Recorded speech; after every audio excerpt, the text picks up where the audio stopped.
Well, I don't know how to start this. First, I'm very distraught. Second, I don't know if writing here is even worth it. Here's the thing. Yesterday, Merlin, it disgusts me to call her my wife, comes to me and tells me she was going on a date. I, 33 male, have been married to Merlin, 34 female, for 6 years. We decided not to have kids and lead our lives as a happy couple. Now, suddenly, a few months ago, she starts complaining about how boring life has become and how it would be better if we had kids. I said if we really want, we can discuss about it. We still have some time, I guess. Then, the next moment, she changed her mind and said it was just for midlife crisis. I took this to be her mood swings and let it slide. Then yesterday, she drops a bombshell that she was going on a date with her colleague. A date? I thought she was messing up with my head. I laughed and said, "You got me." She stared at me with wide eyes and said, "No, I'm dang serious." I just couldn't believe she was saying this. I mean, you don't expect your wife to come and tell you she's going to fuck around with another man. Oh, dear Lord, for the good 10 minutes, I thought that this was just some sort of prank. I asked her while all of a sudden she was heading for a date. She said that just to kill the monotonous rhythm, she wants to do something exciting. And what was that? Going on a date with her colleague. She shrugs it off and saying it's no big deal and it was just a dinner. I was just not able to wrap my head around this information. She sat me down and said, "Remember, I used to tell you that life has become so monotonous and we needed to do something fun, but we couldn't figure out a way." I cut her off in between and said, "We did figure out a way. We made an altogether new schedule to have a weekly date night and go for a mini vacation every 3 months. We did try a bunch of other stuff you suggested." She stabbed me and none of it was exciting. Now let me finish. So I was discussing this at work and my colleague, Randy, you know him right, pitched in and said he was also going through the same crap. Then later he approached me in private. We talked about this to length. He too has been trying different stuff with his wife, and none of it seems to work, just like us. So we decided to go on a casual date and see if there is an adrenaline rush. That's why we planned this dinner. I asked her if she could hear herself. She said, "What's wrong with 2 people eating dinner?" I asked if it was just going to be 2 people eating dinner and nothing else. She affirmed yes. Then why the hell are you calling it a date? You could simply say you were going for dinner with your colleague.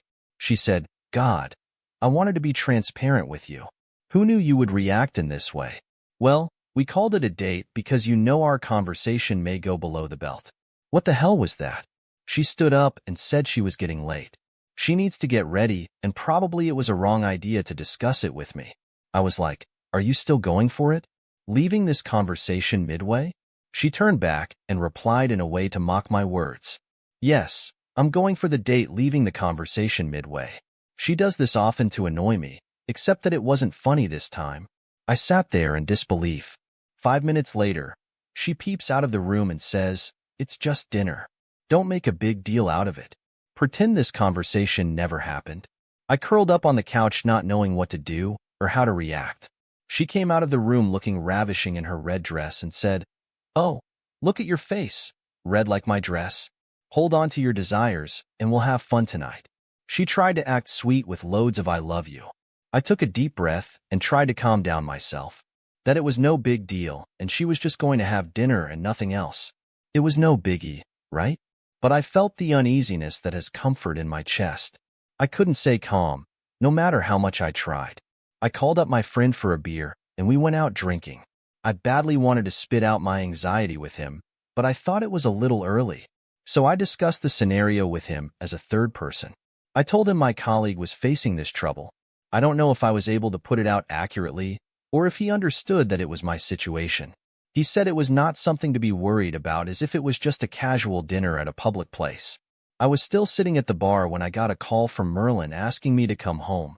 I was surprised because it was still 9 and she was home. She was barely away for a couple of hours. I feel ashamed to admit this, but I felt the sense of relief and happiness that she was back home and I was guessing nothing happened between them. Yeah, yes, sim, men, blah, blah. Read the full thing. So I went home and she ran and hugged me. At this point, I was on a different tangent. I was thinking maybe she made up a story just to mess with my mind, or maybe just test me. You know how women are? I asked what's up. She sat me down and told me that it was so much fun and exciting. She feels so much alive after this date that they are planning for a weekend getaway. What the EFF? I freaked out. I snapped her and stood up. She held my hands and asked me to calm down. She said, "This is just for fun to make myself lively again. Don't you want your old Merlin who is always beaming with fresh energy? See, I'm already halfway just spending 2 hours on a date with him. You know, I love you, and this is just going to add up to our happiness." I said, "Let me get this straight. So you want to F this man over the weekend, and you think it would strengthen our relationship?" She was like, "Yeah, pretty much." I almost cornered her and asked, "He slept already, didn't you?" I was an inch closer to being violent. Only God knows how I controlled myself. She pushed me away and swore that nothing had happened yet, but she really wanted to go for the weekend trip.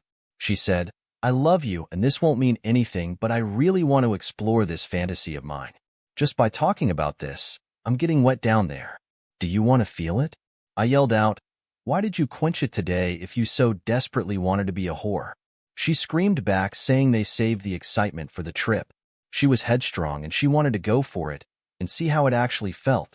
I was pretty much drunk, and before I made a foolish mistake, I drove off. I called my friend to ask if I could sleep on his couch. I came back home in the morning to get ready for work, and she was sleeping blissfully. When I was getting ready, she came and hugged me from behind, saying, "I love you." I shrugged her off. She said, "I know you are mad at me now, but I'm also sure that you love me enough to let me do what makes me happy." I didn't say a word and left for work. I'm feeling miserable. I cannot focus on anything. Today's Thursday and Saturday. She wants to go screwing with that dude. I can't stop feeling miserable about it. I know my marriage is certainly over. Now, I'm not even thinking about saving it anymore. All I want is to make that slut pay for opening her legs for another man. Update 1. I made the whore freeze in the cold, chilly night.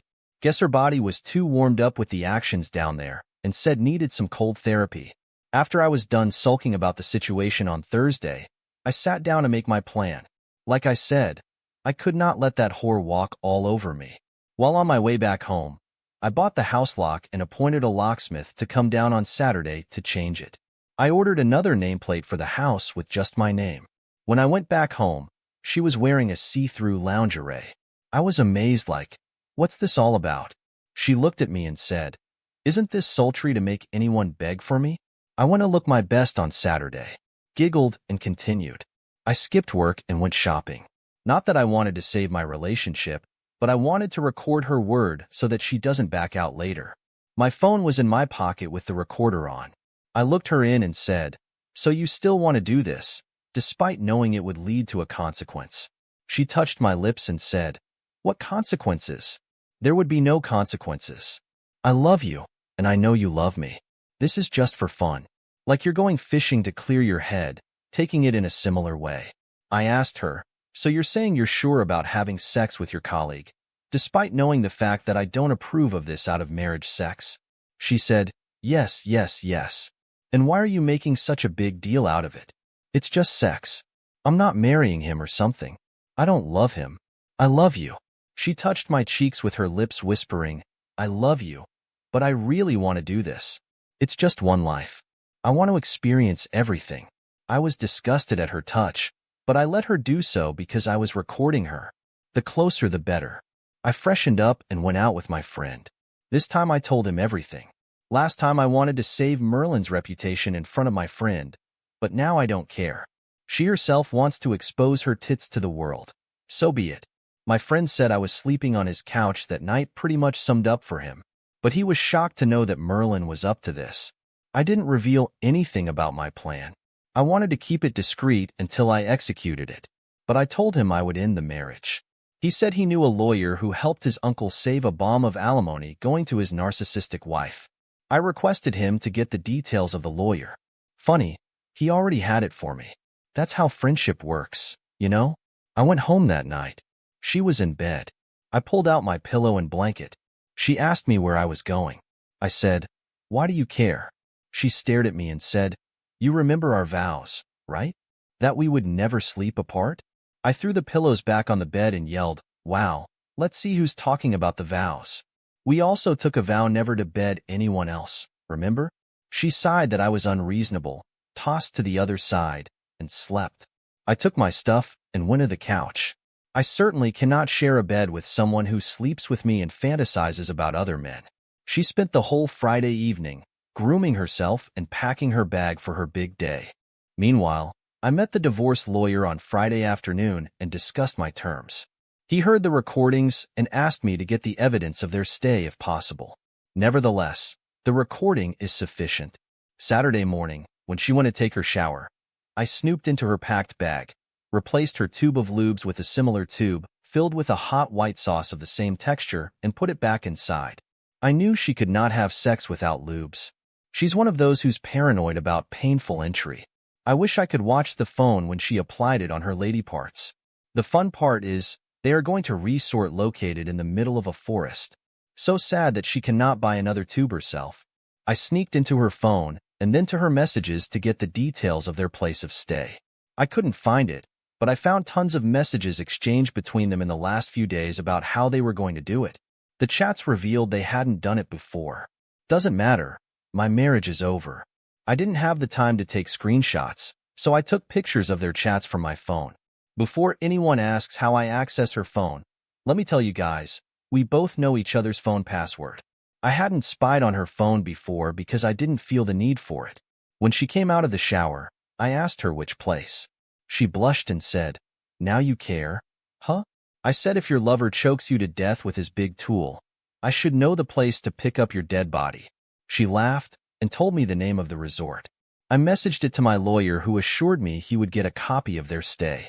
Apparently hotels reveal this information to lawyers. I don't know how, so don't ask me. After a while, I heard a car honking in her driveway. She was still not ready.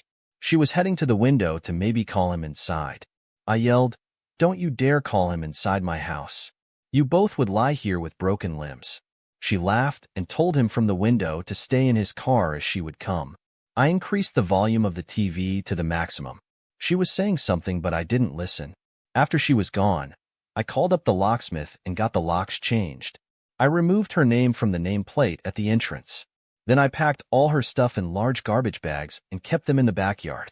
Reality hit me when I saw the empty closet. I sat down and howled like a baby for hours. It was already evening by then. I had two options: pity myself and suffer for the mistakes that I never made, or take charge of my life and move on. I chose the latter. I took a shower and went out with my friend. He has been helping me keep sane. Today is Sunday. I hit the gym early morning to get rid of the negative thoughts and sat down to write this update. She is supposed to return tonight. I can't wait to update you guys about her reaction to the locked house. Thanks for reading this. Update 2. Merlin got to experience the fun she had been wanting. On Sunday, she came before time. Looked like she left the resort in the afternoon without a shower. I saw her entering the driveway. She looked angry and not all that happy. Like she was beaming with energy when she left, and now she was returning frustrated. She looked miserable with smudged makeup. Her screw partner dropped her, but she didn't say goodbye to him.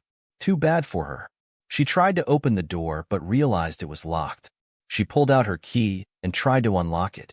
That's where it got interesting. I was watching her through the camera installed above her entrance.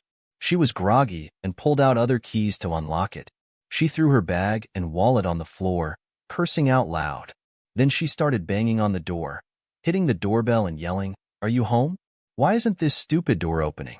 I texted her, "Look at the nameplate in the backyard." I then blocked her. It was sufficient clue for her. She understood that the lock was changed and she was no longer welcome in the house.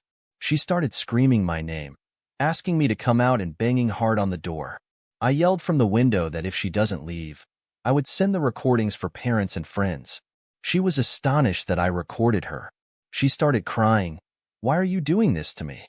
I am freezing in this cold. It's too cold out here. My body is already numb in the 4-hour drive. Please open the door." I didn't open it. I let her plead. She continued, "I'm already feeling miserable and guilty about my decision. That jerk forced himself upon me, despite me telling him that I don't do it without lubes." I was frozen to death on hearing this. I opened the door and let her in. She tried to hug me, but I blocked her. She sat on the couch and broke down. I remained silent for a minute. Then I asked her why she didn't call for help. My throat dried up as I asked her, "Did he rape you?" She shocked and said, "Not rape, but he manipulated me into doing it and said it won't hurt." But it was hurting, and I told him to stop, but he didn't. I asked if it happened only once. She said no, 3 to 4 times, and every time he convinced you to try again and you did.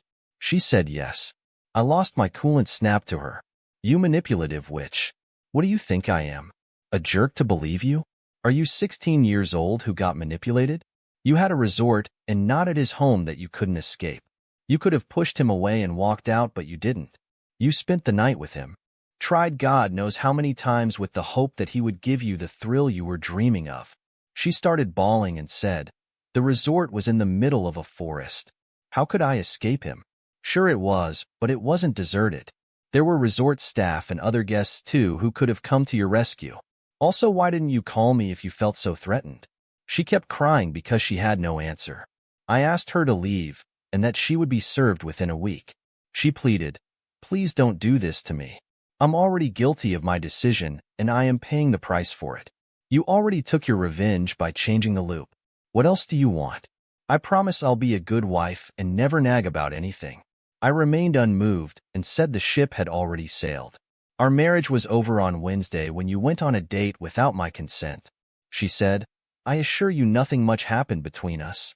He barely got inside. I mean, I hardly let him in. You know I cannot do without Loop." I laughed and said, "Good for you, but we are done here. I told you there would be consequences. Remember?" She again started her waterworks. "I thought our marriage is strong enough to sustain it. I love you, and I know you love me. Please don't do this. I said I loved you very dearly, but now I hate you very bitterly.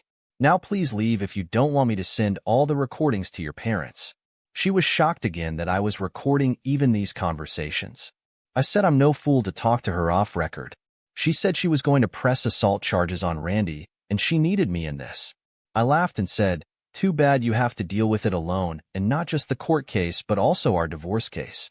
She pleaded with me not to leave me in this stressful time. I opened the door for her and said I never wanted to deal with anything alone, but she wanted a thrill, right?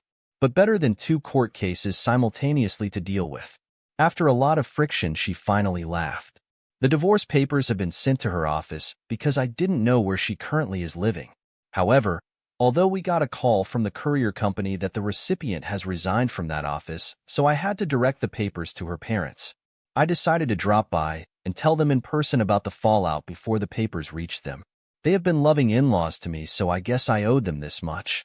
They asked me why I had visited alone and where was Merlin. I told them we were divorcing and I didn't know where she was. They were scared of my answer.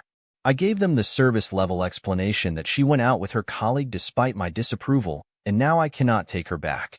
Her mom immediately called her asking her to come home. She responded she was out of town visiting her best friend Kathy, and we'd be back next weekend. Merlin usually visits her whenever she's in crap.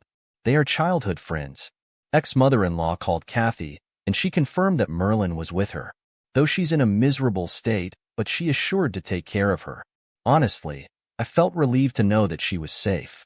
Eventually, when my anger subsided and I got to know that she had just quit her job, I felt uneasy and concerned about her well-being. Merlin has paid the price of her entitlement big time, but this doesn't mean I'm going to take her back. Never. That's it.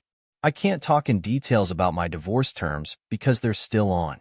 I'm not sure if I'll even update it because I just want to move on from this. I've been connected with this community for over the last month, updating, replying to comments, and connecting on DMs.